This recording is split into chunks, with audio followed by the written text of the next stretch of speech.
Nothing screams fall like freshly baked apple pie. The smell of sweet apples and cinnamon just makes you all warm and fuzzy inside. Jim's warm apple pie might just be the cocktail version of this wondrous feeling.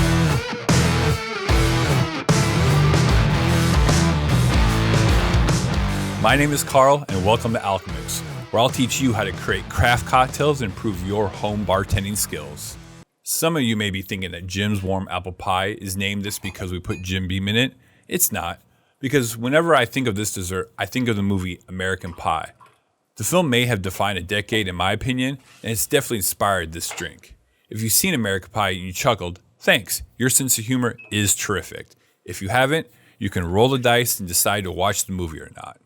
So with that out of the way, let's talk cocktails. When I decided to make a warm drink, I obviously wanted a variation of a hot toddy. I love how simple hot toddies are to make and how warming and comforting they are to drink.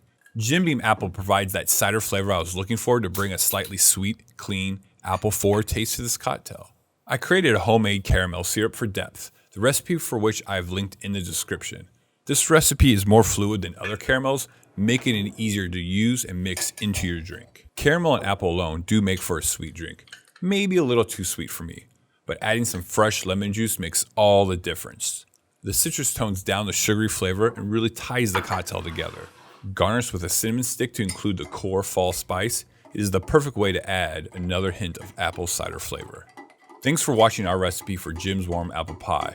We'd appreciate a like and subscribe to Alchemix and come back every Tuesday for a new recipe video. You can find more about each recipe on our website, alchemix.bar. The world is your martini glass. Shake things up.